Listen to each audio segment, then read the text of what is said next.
طيب كده تمام. السكرين جاي فول سكرين. تمام يا باشمهندس. اتفضل. طيب نبدأ على بركة الله. اتفضل. طيب بسم الله الرحمن الرحيم، اهلا بحضراتكم جميعا. والنهارده سيشن هنتكلم، خلونا شويه نتكلم، نبعد شويه عن موضوع التكنيكال وموضوع الفنيات بتاعه معالجه الميه. انا الهدف من الويبينار النهارده ان احنا نفكر شويه من ناحيه استراتيجيه اكبر شويه، اعلى شويه من حته الفنيات، وان احنا ننشئ محطه وكل الامور الفنيه اللي احنا ممكن نتكلم فيها.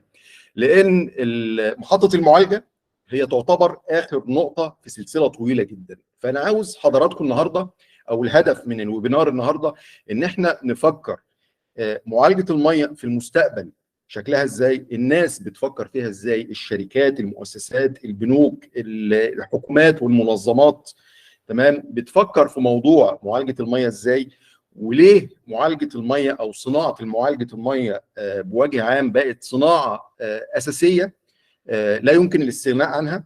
وخلونا نقول يا جماعه، صناعه معالجه الميه صناعه من الصناعات المتناميه وبتكبر، لان الاحتياج الميه بتكبر. انا دايما بقول المثال دوت، مش هزهق. انا في 2001 اما بدات في المجال، الشركات، حتى في شركات مشهوره من دلوقتي، شركات مش عايز اقول اسماء شركات، الشركه اللي كانت بتعمل محطه 5000 متر مكعب او 10000 متر مكعب ار او كان بتقول انا عملت محطه معالجه. احنا دلوقتي النهارده بنتكلم في حاجات 200,000 ونص مليون، وفي 6 مليون متر مكعب في اليوم.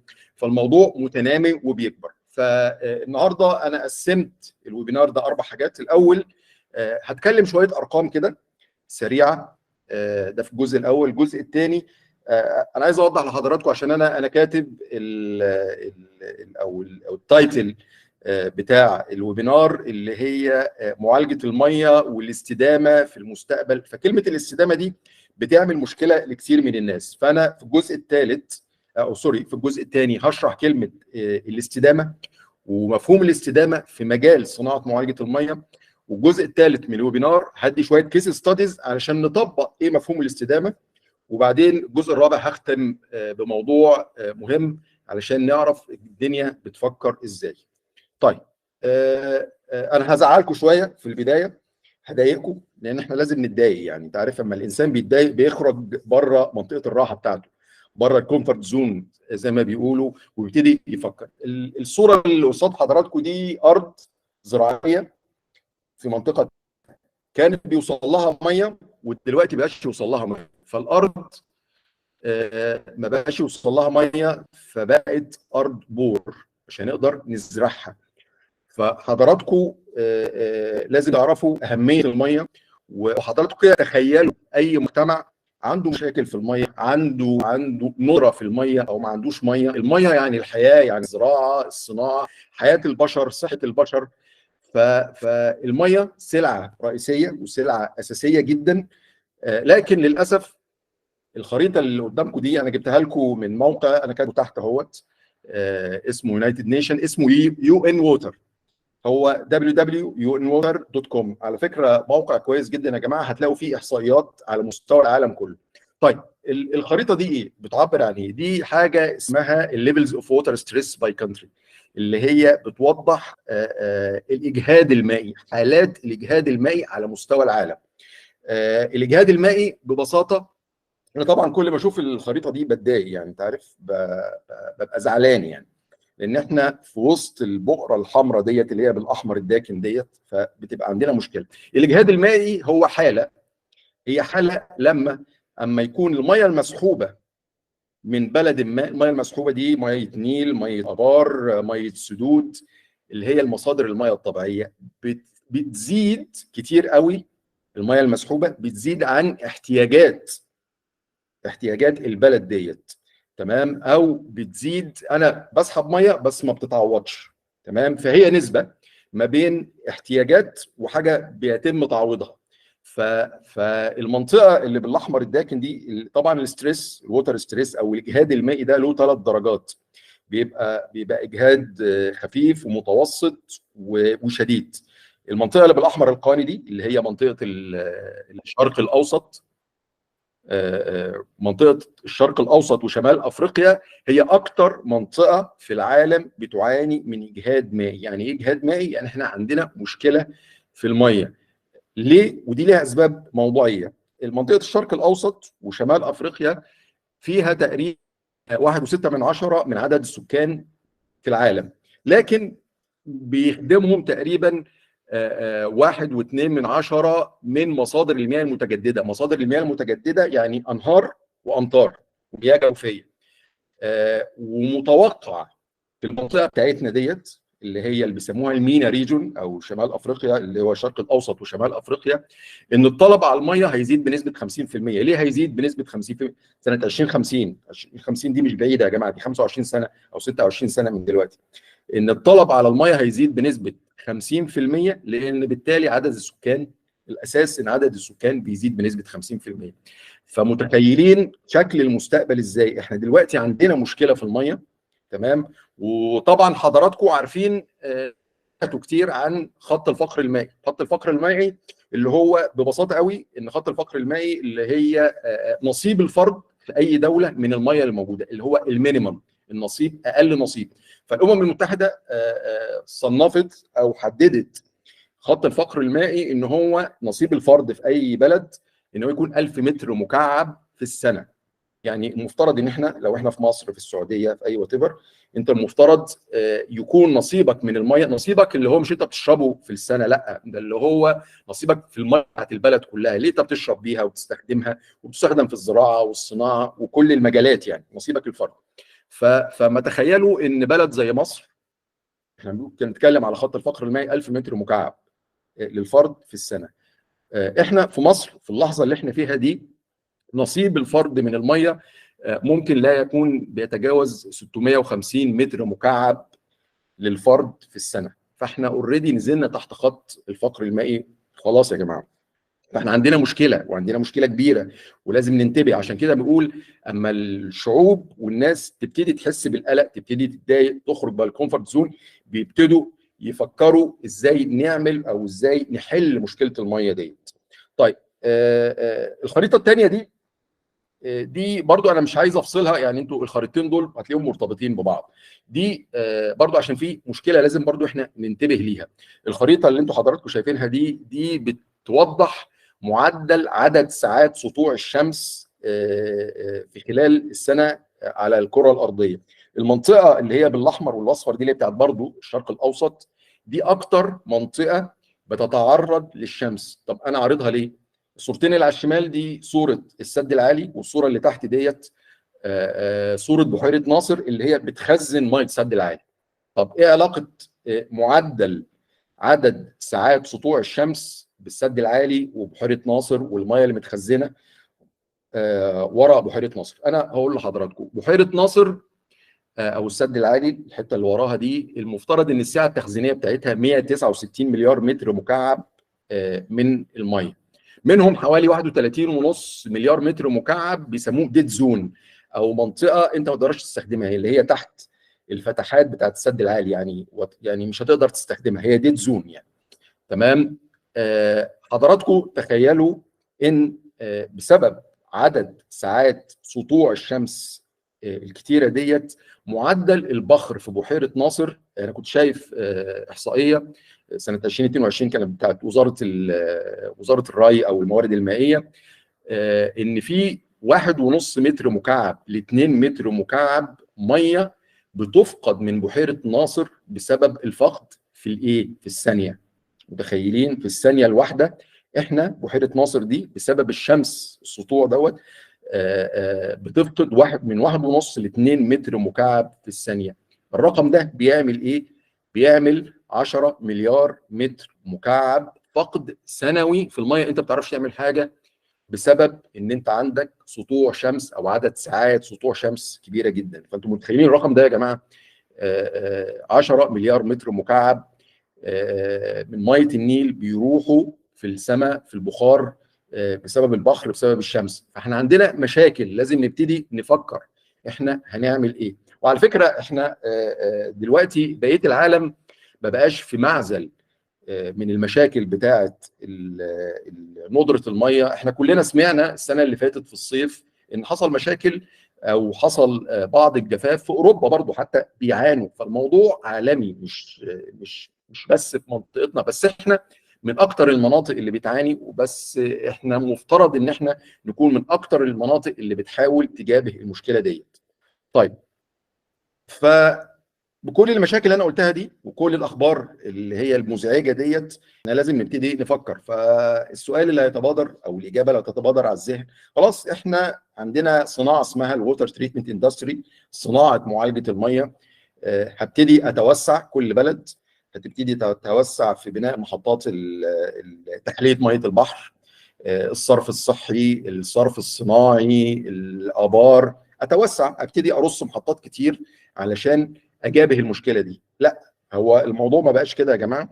الموضوع مش رص معدات جنب بعض، ان انا اجيب محطه وارص معدات جنب بعض. الموضوع اكبر من كده بكتير.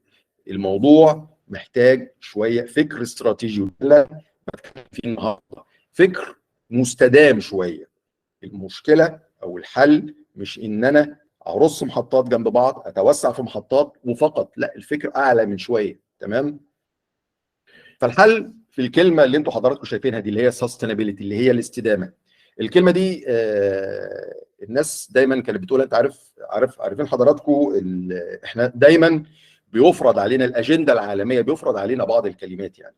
فالاجنده العالميه اتفرضت علينا كلمات زي المناخ، ازمات المناخ، السستينابيلتي اللي هي الاستدامه. الاجنده العالميه برضو فرضوا علينا بعض الحاجات زي مثلا كورونا دي، اتفرضت علينا الحرب الروسيه الاوكرانيه، استغفر الله العظيم، اللي هي المساواه، او اسمه ايه ده، الجماعه المثليين. كل الحاجات دي اجندات عالميه يعني. تمام. وبعد 7 اكتوبر وطوفان الاقصى هنسمع عن حاجات ثانيه يعني. تمام. فالاستدامه دي من الكلمات اللي اتفرضت علينا، بس انت حضرتك لو فكرت فيها هتلاقيها ان احنا مضطرين ليها. ازمات المناخ وازمات الاستدامه دي حاجات احنا لامسينها.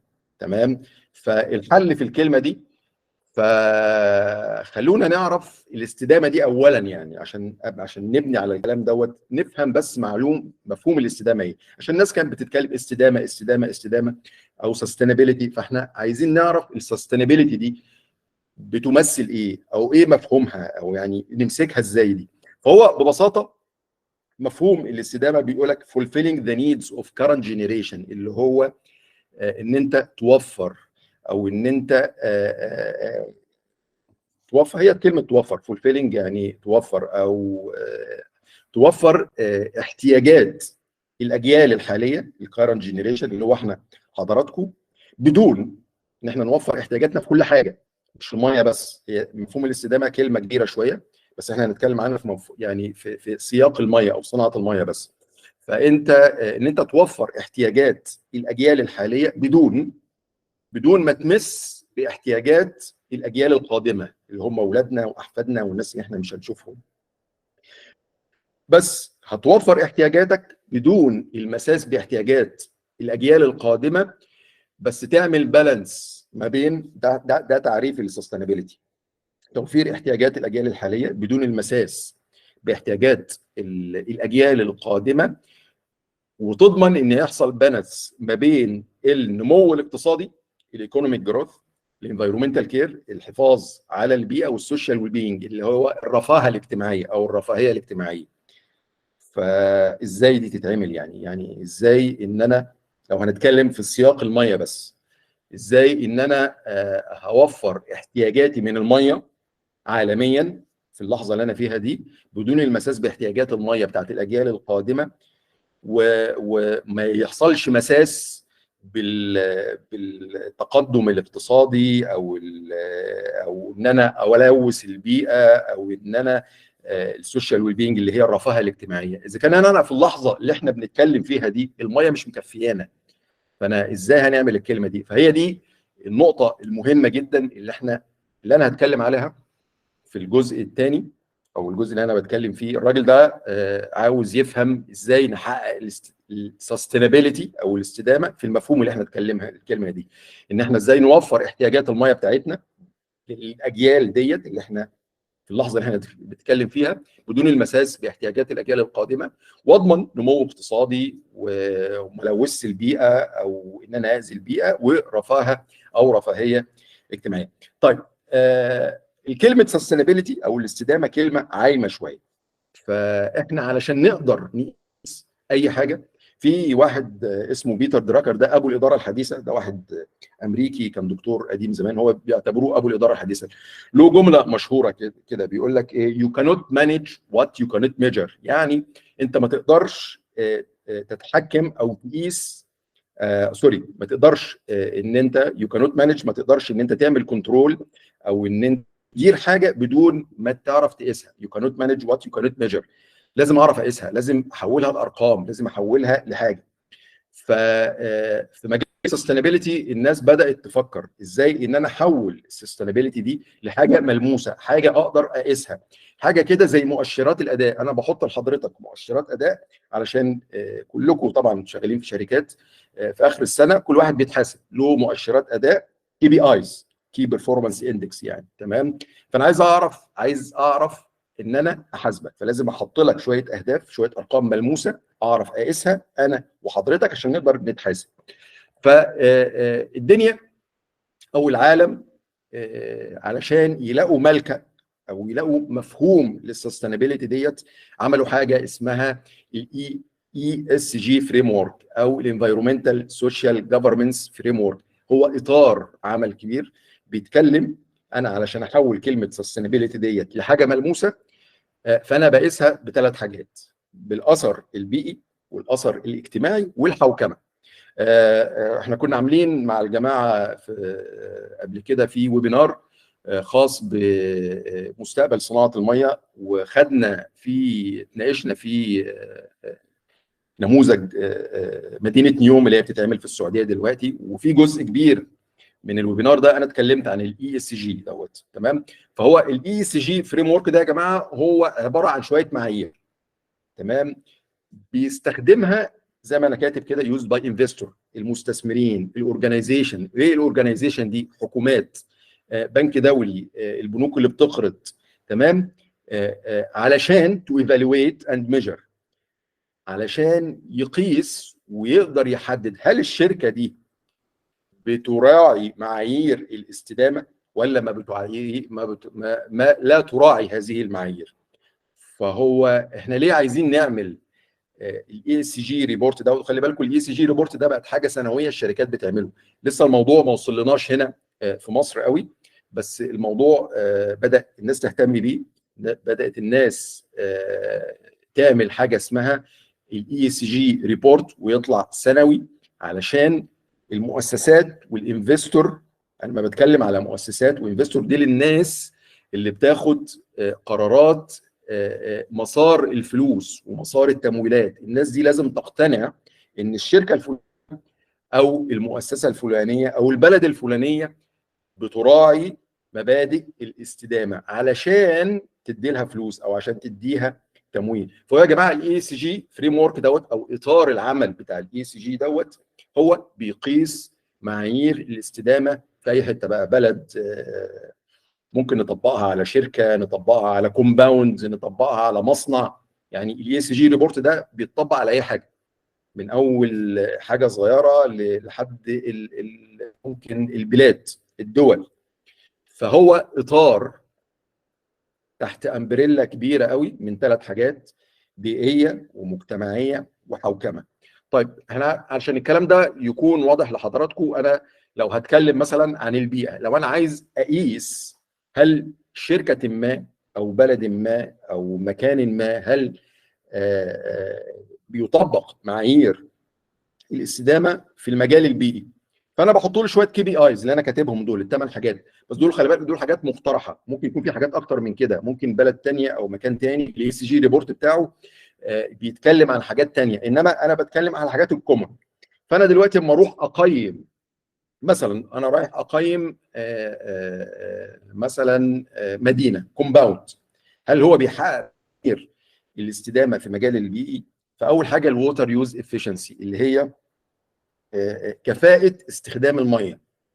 من اسم الكلمه، كلمه سهله، كفاءه استخدام الميه. الميه اللي بتدخل ديت للمكان دوت، هو الافيشنسي بتاعته بيستخدمها بكفاءه عاليه ولا لا، بيحصل فيها هدر ولا لا، بيحصل فيها تلوث ولا لا، بيعمل فيها ريسايكل.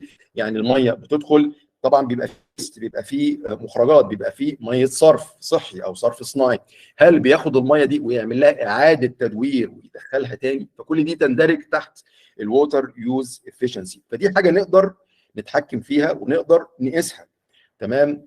تاني نقطه الانرجي افيشنسي، ودي نقطه مهمه جدا. انا دلوقتي مش عاوز مثلا اعمل محطات معالجه ببروسيس معين بيسحب كهرباء عاليه قوي او بيسحب انرجي عاليه قوي. ليه؟ لما بيسحب انرجي عاليه قوي دي معناها ان تكاليف التشغيل عاليه، معناها كمان ان انا محتاج باور ستيشن، حاجه بتطلع لي كهرباء، بتولد كهرباء. فالمحطه اللي بتطلع لي الكهرباء دي بتعمل انبعاثات كربونيه فبتلوث البيئه. فانا عاوز دلوقتي انظمه او معدات او ماكينات بتحقق الشرط ده، اللي هي تكون انرجي افيشنت. تمام. ثالث نقطه التريتمنت افيشنسي. دلوقتي الموضوع يا جماعه مش ان انا اروح اجيب محطه بتعمل لي معالجه، لا، انا بقيس دلوقتي الافيشنسي، بقيس كفاءه المعالجه بتاعت المحطه ديت، هل انا بعالجها بافيشنسي او بكفاءه عاليه ولا لا. دي كلها زي ما قلت كده كي بي ايز، مؤشرات اداء اقدر ان انا احكم بيها على المؤسسه او على المكان او على المصنع او على محطه المعالجه. كل دول مؤشرات اداء. رقم 4 الجرين هاوس جاز ايميشنز. المنظومه اللي انا عاملها دي، وات ايفر ايه اللي انا عامله، ايه اللي انا بنيه، هل بيطلع انبعاثات كربونيه؟ علشان ده بيؤثر بصوره مباشره في الكلايمت تشينج والتغير المناخي واللا بلا بلا الكلام اللي انتوا عارفينه دوت. تمام. فدي برضو من ضمن مؤشرات الاداء. نمره 5 الووتر كواليتي كومبلينس، اللي هو الكومبلينس اللي هي مطابقه المعايير بتاعت جوده الميه. انت بتطبقها ولا لا؟ اي مكان في الدنيا، اي حكومه في الدنيا بتحط معايير للميه. الميه لازم تكون البي اتش بتاعها كذا، الاملاح كذا، الملوثات. هل المكان اللي انت فيه دوت بيحقق المعايير دي ولا ما بيعايرش عشان صحه الانسان؟ تمام. النقطه رقم 6 الويست ريدكشن. الويست ريدكشن اللي هي انا عاوز اقلل الويست او الصرف اللي بيخرج من المحطه. حضراتكم عارفين ان اي محطه معالجه بيطلع منها صرف. تمام. مثلا محطه معالجه صرف صحي بيطلع منها سلادج اللي هو الحمقى، ده اسمه ويست. فانا عاوز انظمه تقلل لي الويست دوت. فكل ما انت حضرتك تجيب لي انظمه بتقلل الويست دوت، انت بتاخد بوينت اعلى في الاستدامه. فانا عايز اقلل الويست ريدكشن دوت. رقم 7 الكيميكال يوزج. انا مش عايز كل محطات المعالجه احنا بنستخدم كيميكال، محطات معالجه ميه البحر والحاجات دي احنا بنستخدم كيميكالز بكميات كبيره. لو انت جبت لي حضرتك جبت لي سيستم بيقلل لي استخدام الكيماويات ديت، فدي بوينت. انا الكيماويات دي خلي بالك، الكيميكالز ديت هي في الاخر ملوثه، بس انا بضطر ان انا استخدمها علشان في حاجات لازم استخدم لها كيماويات. انما كل ما اقلل الكيماويات ديت المستخدمه دي بتبقى بوينت احسن وبتحسن البيئه. الووتر كونزرفيشن اللي هي ترشيد الميه. تمام. ترشيد الميه برضو من ضمن الكي بي ايز او مؤشرات الاداء المهمه جدا في المجال البيئي. فده مجال واحد من المجالات اللي هي تبع الامبريلا بتاع الاي اس جي، اللي هو فريم ورك الاي اس جي ريبورت. مجال مش هنقعد فيه كتير، اللي هو المجال الاجتماعي. انا عاوز المكان دوت وات ايفر ايه المكان ده يحقق رضا العميل، وان المجتمع اللي بيستفيد من المكان دوت يبقى فيه انجيجمنت، يبقى فيه تداخل. الهيلث والسيفتي، الصحه والسلامه، لازم المكان اللي انت بتعمله او السيستم اللي انت بتعمله او اللي انت بتبنيه، محطه المعالجه، الكومباوند، المصنع، لازم يحقق كل الحاجات ديت اللي هو الهيلث اند سيفتي. الورك فورس دايفرستي اللي هو التنوع ما بين الناس في المكان دوت.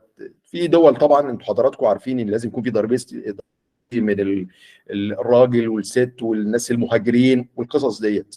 تمام. فكل دي حاجات تبع المجال الاجتماعي، مش عايز اقف فيها كتير. مجال الحوكمه، وده مجال قصته كبيره، وده مش مجال بس ده برضو الناس بتحط له بعض مؤشرات الاداء. وبرضو من ضمن الحوكمه ممكن ان احنا نبتدي نتكلم على تكلفه كل متر مكعب زي ما انا كاتب كده كوست بير يونت اوف تريتد ووتر. دي برضو ممكن تدخل من ضمن الحوكمه.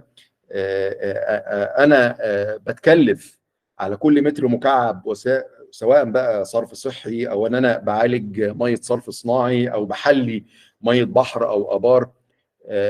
كل ما اقلل تكلفه المتر المكعب ده برضو بتبقى مؤشرات اداء كويسه.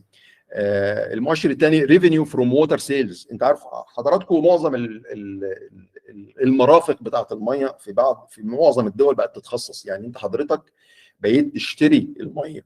فمن ضمن عوامل الحوكمه ان هو عاوز يضمن ان المحطه اللي هو بينشئها دي اللي هي بتطلع لك خدمه ان انت حضرتك تدفع مقابل الخدمه دي، فبيهتموا قوي بالريفينيو، بالدخل من بيع الميه. النقطه الثالثه النون ريفينيو ووتر. النون ريفينيو ووتر ده يا جماعه اللي هي الميه، ده مفهوم للميه اللي هي الهالك. الميه ما تمشي في مواسير بيحصل فيه تسريبات، الميه اللي بتتسرب ديت في باطن الارض بسبب الكسور الشروخ الحاجات دي بيسموها نون ريفينيو ووتر. سموها نون ريفينيو ووتر لان هي ما بتوصلش للعميل. فكل ما تقلل النون ريفينيو ووتر دي بتبقى من ضمن المؤشرات الحوكمه. رابع حاجه الريجولاتوري كومبلانس اللي هي المعايير الحكوميه والحاجات ديت، ان انت كل حكومه او كل منطقه بيبقى ليها معايير لازم انت حضرتك تتطابق معاها ولازم ان انت تراعيها. انتي كوربشن اللي هو ضد الامور اللي هي الفساد والرشوه والحاجات ديت، الريسك مانجمنت. فكل دي يا جماعه بتندرج تحت الاي اس جي ريبورت او الهيكل او الاطار العام اللي بيسموه الاي اس جي اللي هي الانفايرمنتال سوشيال جفرمنت فريم ورك. الناس بدات تهتم بيه، وعشان انتم ما تتوهوش مني، الناس ليه عايزين الريبورت دوت؟ المؤسسات اللي بتقرض فلوس علشان حضرتك كمان في يوم في لحظه من اللحظات لو انت حضرتك في بلد من البلاد هيقول لك هل انت عايز تروح تبني مثلا مصنع او كومباوند، عشان يديك تصريح ان انت تبني الكومباوند او المصنع او محطه الميه هيوصل ان انت لازم تحقق معايير الاستدامه اللي انا اتكلمت عليها في الثلاث مجالات دول، البيئيه والمجتمعيه والحوكمه، وهيحط لك كي بي ايز. لو انت ما حققتش الكي بي ايز دي انت مش هتقدر تبني المحطه او تبني المؤسسه ديت او تبني المكان اللي انت عاوز تبنيه دوت. طيب الكلام دوت خلونا ندرس شويه كيس ستاديز على مستوى العالم، وهقول لك الناس بتطبق الكلام اللي قلته ده ازاي. ممكن تقول لي لا ما هو الكلام ده صعب تطبيقه شويه، فانا هقول لحضرتك ازاي ان هو بيتطبق عالميا والناس بتهتم بيه، لان الناس عايزه فلوس، الناس عايزه تمويلات، فهو بيهتم بالحاجات دي علشان يقدر يكون الاستثمار بتاعه جذاب ان الناس تستثمر عنده. فانا جايب لكم بعض الكيس ستاديز. اول كيس ستادي من مصنع، ده مخطط تخيلي لمصنع، اي مصنع في العالم وتفر بقى المصنع ده ايه، بتاع اغذيه، بتاع باور ستيشن، محطه توليد برضه اسمه مصنع، مصنع بتاع كنز، اي حاجه بتاع مشروبات، كل دي من المصانع. اي مصنع بيحتاج ميه من المكان اللي هو فيه، الميه دي بتروح لمسارات كتيره قوي، ممكن يكون عنده كولينج تاورز، ممكن يكون عنده تشيلرز، ممكن يكون عنده غلايات بويلرز. فعلشان الميه تجيله الاول لازم يعالجها علشان يدخلها على الكولينج تاور، على البويلرز، يدخلها على البروسيس يونت. لو عنده مثلا مصنع اغذيه فلازم ينقي الميه قوي قبل ما يستخدم الميه دي في الاغذيه. فدي كلها مسارات بتاعت مصنع. طبعا الميه ما بتخرج من الكولينج تاورز والبروسيس يونت والبويلرز بتستخدم، بتتلوث كل المسارات ديت الميه، فبيطلع منها ويست. المصنع بيطلع منه ميه صرف صناعي. في مفهوم الاستدامه، علشان انا استفيد او انا اطبق مفهوم الاستدامه دوت في الشكل التخيلي ده في اي مصنع، انا جايب لكم كيس ستادي من شركه بيبسيكو.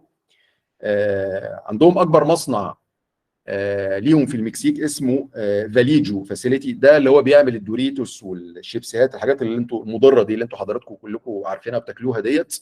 ده اكبر مصنع في المكسيك. الناس دي حطت، او المصنع دوت بتاع شركه بيبسيكو ده، انا حاطط لكم الريفرنس يا جماعه تحت عشان انتوا برضو تخشوا ووتر اونلاين، وبرضو موقع بيبسيكو نفسه في الكيس ستاديز ديت انتم ممكن حضراتكم تدخلوا عليها، وانا طبعا هنبقى هشير مع حضراتكم السلايدز ديت بعد ما نخلص باذن الله. المصنع بيبسيكو ده في المكسيك اللي هو بتاع الاغذيه دوت بتاع دوريتوس والحاجات ديت، تمام، حط هدف مستدام. ايه الهدف المستدام اللي هو حاطه؟ ان هو عاوز يوصل ان هو ما يستخدمش ميه من مصادر الميه اللي هو في المنطقه اللي هو فيها دي، يعني لمده 365 يوم ان هو ما يستخدمش ميه من المنطقه، يعني هيخترع ميه. الموقع بتاع بيبسيكو قالوا ان هم قدروا نجحوا ان هم 90 يوم ما يستخدموش، وفروا السنه فيها 365 يوم، ان هم في سنه 2022 ان هم قدروا يوفروا 90 يوم من ميه ما تستخدمش من الميه اللي جايه لهم من بره المصنع، وتيفر بقى دي ميه ابار ولا ميه بلديه وتيفر. انما في ابديت او في تحديث على الموقع اللي هو الووتر اونلاين، قالوا ان هم قدروا في 2022 ان هم يوفروا 200 يوم من الميه ما يستخدموهاش. تمام، هم حاطين ان هم يوصلوا 0 لتر بير كيلو جرام ان هم ما يستخدموش ميه. فالناس دي عملت ايه؟ الناس دي ببساطه دوت كل الميه الصرف اللي كانت طالعه من المحطه دي عالجوها. طب دي سهله يعني، دي تتفهم، بس هل هم لو عالجوا كل ميه الصرف الصناعي اللي خارجه وعادوا استخدامها مره تاني ده هيوصلهم للموضوع ده؟ لا، هم يا جماعه عملوا حاجه فريده جدا من نوعها، يعني حاجه يعني يترفع لها القبعه، يعني ان هم المصنع ده لان هم موجودين في منطقه صناعيه اتفقوا مع المصانع اللي حواليهم ان هم ياخدوا ميه الصرف الصناعي بتاعه المصانع اللي حواليهم ويعالجوها ويستخدموها. يعني هو ما بيعالجش ميه الصرف الصناعي بتاعته بس، لا ده هو خد ميه الصرف الصناعي بتاعت المصانع اللي حواليه وعالجها واستخدمها، عشان كده قدر ان هو يوفر ميه لمده 200 يوم. التارجت بتاعهم ان هو يوفر 550 مليون لتر ميه في السنه، ده بيكفي 4000 اسره. هو تقريبا حوالي المصنع ده حوالي اللي عايز يوفر 1500 متر مكعب للميه في اليوم.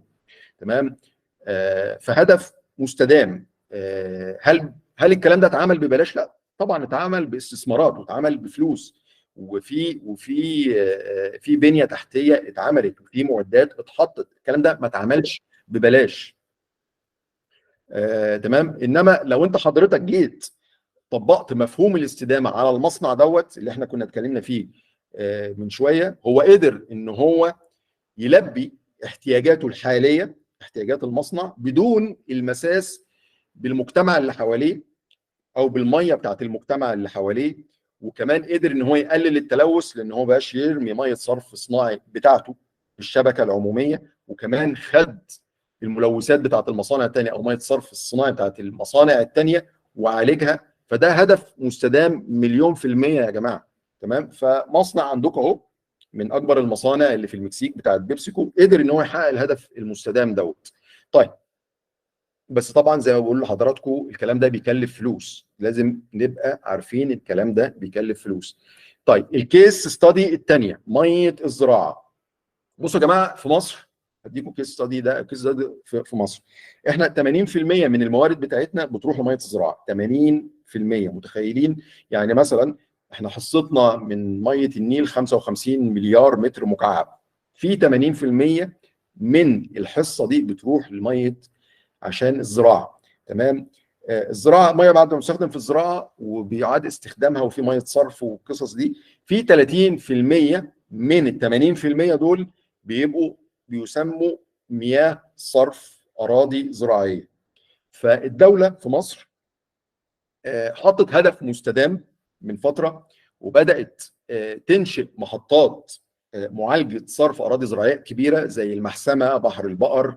والمحطه دي اللي هو الكيس ستادي انا جايبها لكم دي اللي هي كانت بتسمى محطه الحمام، بس تم تسميتها اللي هو نيو دلتا، الدلتا الجديده. دي محطه بتعالج صرف اراضي زراعيه وصرف اللي هي السيول والامطار. تمام، وشويه نسبه قوي صغيره من الصرف الصحي. الكباسيتي بتاعت المحطه دي 7.5 مليون متر مكعب في اليوم. يعني المحطه ديت اما تشتغل بالفول كباسيتي بتاعتها بقدرتها الكبيره هيقدر ان هو يعالج 7.5 مليون متر مكعب في اليوم. 7.5 مليون متر مكعب يا جماعه برضو عشان تفتكروا، دي كان صرف اراضي زراعيه كانت بتروح للمصارف، كانت بتروح للبحيرات، بحيره ماريوت، المنزله، تطلع على البحر المتوسط، تيجي في باطن الارض غير مستخدمه. فانت حضرتك عامل هدف مستدام، محطه كبيره بتنقي وبتعالج 7.5 مليون متر مكعب في اليوم. علشان تعمل ايه؟ علشان تستصلح 500 ألف فدان في محور الضبعة. تمام. كمان هتقلل التلوث اللي كان بيروح على بحيرة ماريوت وكان بيروح على البحر المتوسط. المية دي بقتش خلاص تروح، بقت تروح على المحطة دي عشان تتعالج، عشان حضرتك تستخدمها. وكمان حولوا بعض جزء من مية الصرف الصحي ومية السيول والأمطار اللي كانت بتغرق الاراضي الزراعيه بتاعت محافظه البحيره، خدوا برضو فروع عشان تتعالج هنا وعشان يتم استخدامها ويتم معالجتها علشان تستصلح. فده هدف مستدام، قللت تلوث، قللت اعتماد على ميه النيل. لا، انت جبت ميه صرف اراضي زراعيه ملوثه. طبعا زي ما انتم عارفين حضراتكم، صرف الاراضي الزراعيه بيمتاز ان الحمل العضوي مش زي الصرف الصحي. الحمل العضوي بتاعه قليل، بس بيبقى فيه ملوثات كيميائيه بسبب المبيدات اللي بتستخدم لمكافحه الافات والحاجات ديت، الاملاح، المعادن الثقيله اللي موجوده في التربه، فبيبقى فيها ملوثات. فانت في الاخر ما تقدرش تستخدمها الا اما تعالجها. فده حضراتكم هدف مستدام. وانا جايب لكم برضو الموقع ده برضو اللي هو بتاع ده، موقع حكومي. تمام، ممكن تخشوا وتشوفوا برضو معلومات عن المحطه دي. فده هدف مستدام وهدف مستدام قوي. فانا هنا لسه بحقق الاهداف اللي انا اتكلمت عنها في الاول. السستينابيلتي، مفهوم السستينابيلتي اللي هو الحفاظ على البيئه والمجتمع والرفاهه الاجتماعيه والحوكمه، دي كلها اهداف بيتم تحقيقها. تمام. الكيس ستادي الثالثه انا جايبها لكم من السعوديه. تمام. محطه شعيبه رقم 3، دي محطه معالجه ار او، تحليه 600 الف متر مكعب. دي كانت بالشراكه مع القطاع الخاص ما بين اكوا باور وصندوق الاستثمارات السعودي البي اي اف. اكوا باور 68% الاستثمارات والاسهم، 68% الاكوا باور و32% للبي اي اف اللي هو صندوق الاستثمار السعودي. المحطه مفترض ان هي هتشتغل في شهر مايو 2025. البادجت بتاعتها او تكلفتها هتكون 821 مليون دولار. المحطه بس يا جماعه عشان تبقوا عارفين، هي في محطه قائمه اوريدي. تمام. محطه شعيبه 3 دي اوريدي قائمه، بس هنا المشروع بيتم استبدال المحطه القديمه اللي هي بتشتغل بنظام الثيرمال ديسيلينيشن بلانت، وبتغذى او بيتم تغذيتها كهربائيا بالطاقه بالفوسيل باور اللي هو الوقود الاحفوري. انا هنا بغير السيستم، بدل ما هو ثيرمال ديسيلينيشن بلانت هخليها ار او تكنولوجي، علشان هي مور او بتقلل في استهلاك الطاقه. كمان بتقلل زي ما انا كاتب كده ان الثيرمال ديسيلينيشن بلانت التحليه دي كل متر مكعب عشان تحلي كل متر مكعب بتتسبب في انبعاثات كربونيه 20 كيلو جرام من الكربون دايوكسيد لكل متر مكعب. انما الار او بعد ما المحطه دي تكمل، الار او هتبقى زي ما انا كاتب كده من 0.4 ل 6.7 كيلو جرام من الانبعاثات الكربونيه لكل متر مكعب. المحطه لما تتم هتوفر او هتقلل الانبعاثات بنسبه 45 مليون طن من الكربون سنويا. فهنا عندي يا جماعه هدف مستدام. انا برضو الناس بتفكر ازاي؟ شالت محطه قديمه بسيستم قديم. عشان انا من شويه كنت بقول لكم الموضوع ما بقاش ان انت تعمل محطه وخلاص، هي محطه عندهم شغاله وبتطلع. لا، الهدف دلوقتي المستدام ان انا اعمل محطه مور افيشنت، ما بتعمليش انبعاثات كربونيه، بتحافظ لي على البيئه. فدي كلها اهداف مستدامه. اخر كيس ستادي محطه برضو في السعوديه، محطه الطايف. دي محطه معالجه صرف صحي 100,000 متر مكعب في اليوم، وهي بنظام البي او تي. تمام. بالشراكه طبعا اللي هي نظام البي او تي والبي بي بي اللي هو البابليك برايفت بارتنرشيب، اللي هو بيبقى شراكه ما بين القطاع الخاص والقطاع الحكومي. الموضوع انا جايب لكم ليه الكيس ستادي ده يا جماعه؟ عشان القصه دلوقتي مش ان انت حضرتك تروح تبني محطه وخلاص، لا، ده هنا اتحط له معايير اداء ومؤشرات المفروض ما يعديهاش. المحطه قالوا له المفترض ان انت عشان تعالج المتر المكعب ما يزيدش عن 0.35 كيلو وات بير اور لكل متر مكعب من الميه اللي بتتعالج، لان احنا عندنا في انظمه معالجه صرف صحي بتاخد اكتر من كده، بتاخد 1 كيلو وات او 1.5 او ساعات بتوصل ل2. لا، فهو انا هحط له مؤشرات اداء ان انت الكهرباء ما تستهلكش كهرباء كتير، تكون 0.35 كيلو وات بير اور. كمان حط له برضو مؤشرات اداء ان 30% من الكهرباء او الطاقه المطلوبه لتشغيل المحطه دي لازم ان هي تيجي من البيوجاز. البيوجاز ده بيجي، انتوا عارفين حضراتكم ان اي محطه معالجه صرف صحي بتطلع الحمأه، بتطلع السلادج، فهم خدوا السلادج دوت وطلعوا منه بيوجاز. البيوجاز دوت بيشغل بعض المولدات الخاصه اللي بتشتغل بالبيوجاز، فقدر ان هو يوفر 30% من الكهرباء. يعني حتى كمان السلادج اللي خارج من المحطه قدر ان هو يستخدمه يطلع منه بيوجاز. وبرضه حط له مؤشرات كمان ان السلادج كمان اللي هيخرج من المحطه ده الويست، احنا كنا من شويه بنقول ويست ريدكشن، تقليل الويست اللي هيخرج من المحطه لازم يكون 90% ريزيدوال دراي سوليد، يكون كلاس A. انا مش هدخل قوي في الموضوع، انت عارف حضراتكم السلادج بيبقى كلاسات، والسلادج ده بيستخدم ان هو ممكن اعاده استخدامه، ده مفهوم الاستخدام. ممكن اطلع بيوجاز اولد منه كهرباء، ممكن استخدمه فلترايزر للاراضي الزراعيه ومخصبات، تمام. ممكن استخدم بعض الانواع في الافران بتاعه مصانع الاسمنت، فله استخدامات، تمام. فهو حتى كمان قال له لازم تطلع السلادج بكواليتي معينه عشان برضو يتم استخدامه. وبرضو من ضمن المشروع ان هو هيزرع 210,000 متر مربع من الاشجار، تمام، علشان يقلل او علشان يسحب 136 طن من الكربون دايوكسيد من الريح. يعني المصنع كمان، او سوري، المحطه المعالجه كمان بقى فيها جزء بيئي كمان، ان هو هيزرع جنبها محطات او هيستصلح بالميه اللي خارجه من المحطه كميات او مساحات شاسعه من الاشجار علشان يقلل من الانبعاثات الكربونيه. فده يا جماعه كلها اهداف مستدامه، الناس بتدفع فلوس علشان اهداف مستدامه. برضو انا حاطط لكم لينك كده، ادخلوا عليه هتلاقوا فيه تفاصيل عن الكيس ستادي اللي انا اتكلمت عنها ديت. السؤال بقى المهم يا جماعه اللي انا عاوز اخدم بيه، المحطات ديت اللي انا اتكلمت عنها دي كيف يتم تمويلها؟ انا اتكلمت على مفهوم الاستدامه، واتكلمت على الاي اس جي، ان انت لازم يكون في كي بي ايز وفي مؤشرات اداء. الناس ديت علشان تجيب تمويلات للمحطات ديت في حاجه اسمه التمويل الاخضر اللي هو الجرين لونز. التمويل الاخضر ده يا جماعه هتسمعوه كتير. التمويل الاخضر ده هو نوع من انواع ده بحسب تعريف البنك الدولي، نوع من انواع التمويلات، تمام، اللي بتمكن الناس ان هي تاخد قروض لمشاريع بتؤثر تاثير مباشر على الاستدامه وعلى البيئه. ده ببساطه ده اللي انا عايز اختم بيه، اللي هو الجرين ايكونومي او التمويل الاخضر. وكل الهيصه اللي انا اتكلمت عنها والاي اس جي ريبورت، الناس اللي بتقرض بيستخدموا مؤشرات الاداء ومؤشرات الاستدامه علشان يقدر يديك تمويلات اللي هو يسموه التمويلات الخضراء دي. فالمستثمرين حول العالم بيلاقوها ان النوعيه دي من المشاريع جذابه، اللي بيبقى فيها سستينابل بروجكت، فيها استدامه. المشاريع، نوعيه المشاريع مش الميه بس، يعني اي مشاريع، نوعيات المشاريع اللي هي بتحيد الانبعاثات الكربونيه، نيوتراليز جرين هاوس جازز، اللي هي بتدار بالطاقه المتجدده بقى، سواء شمس، رياح.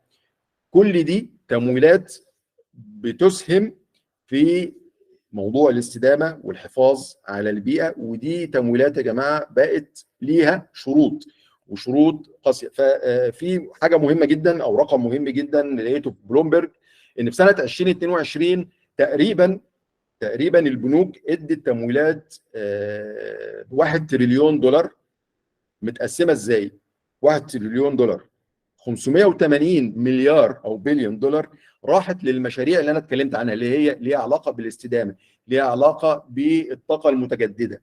في حين ان في 530 مليار دولار راحوا للمشاريع الثانيه اللي ليها علاقه بالاويل اند جاز والفحم. تمام. فانت خلي بالك في سنه 2022 580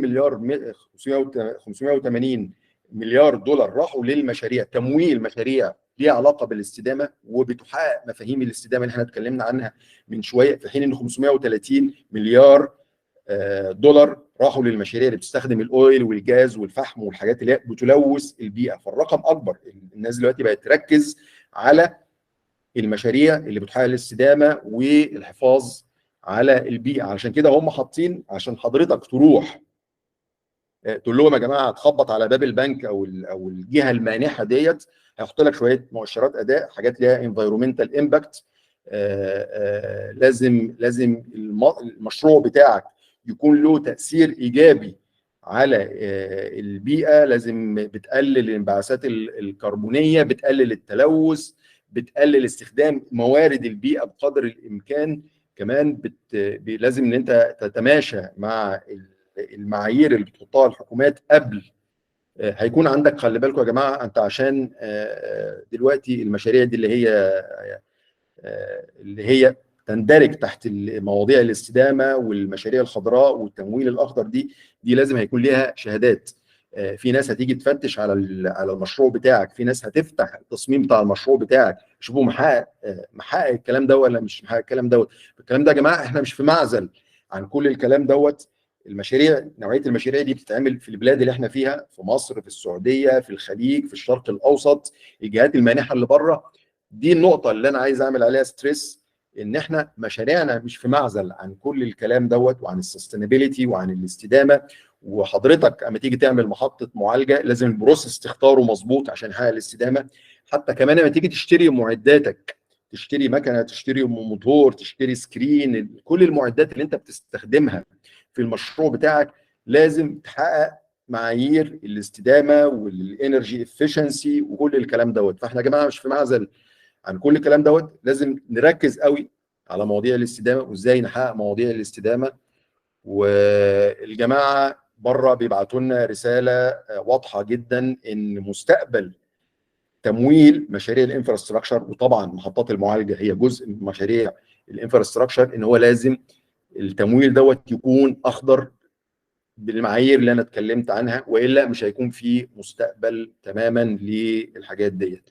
انا يا جماعه خلصت وشكرا ليكم، ولو في اي اسئله انا تحت امركم.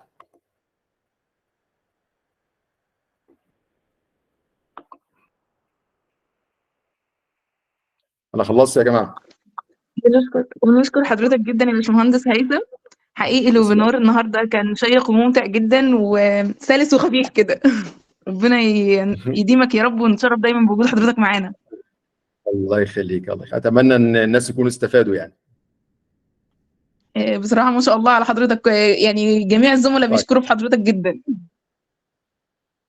الله يكرمك. ماشي، لو في اي اسئله يعني انت تقولي لي بقى، اقري الاسئله وقولي لي وانا هجاوب باذن الله.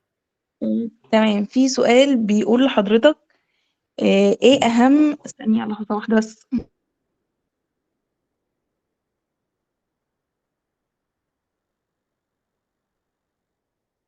لو امكن السوفت ما شاء كوبي من الله، عشان البرزنتيشن الشكر هيتبعت. كتير. عشان الشكر لحضرتك كتير، مش لاحقة اجيب الرسالة. لحظة واحدة بس. يعني نستفيد. لو في اي اسئله انا مستعد يعني. لو ما فيش خلاص قولي لي ما فيش اسئله.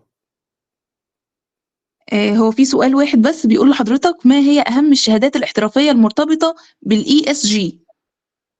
ما اعرفش. مش عارف.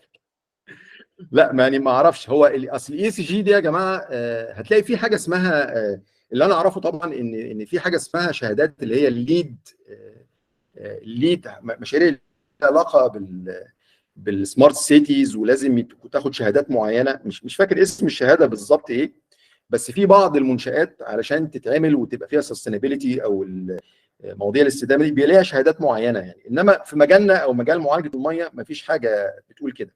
هي يا جماعه كلها مؤشرات اداء. انا بحط لحضرتك مؤشرات اداء علشان تختار معدات وتختار بروسيس يحقق لي مؤشرات الاداء اللي انا اتكلمت عنها من شويه دي. تمام يا باشمهندس، بنشكر حضرتك جدا. اتشرفنا طبعا تحية. بوجود حضرتك معانا النهارده، وبشكر شكرا. جميع الزملاء الحضور. اتفضل. خلاص شكرا، يلا السلام عليكم. وعليكم السلام. نشكر جميع الزملاء الحضور على الاستماع، متمنين لكم الحصول على أقصى استفادة، وبنشكر فريق الإعداد والتنظيم على المجهود الكبير. وأخيرا بجدد الشكر للباشمهندس محمد خليفة، مؤسس منتدى وأكاديمية خبراء تكنولوجيا المياه، وكذلك مؤسس منصة أكوا إنرجي إكسبو، الجهة الراعية والمنظمة للويبينار. متمنين من الله تعالى أن نلقاكم على خير في الويبينارز القادمة بإذن الله. والسلام عليكم ورحمة الله وبركاته.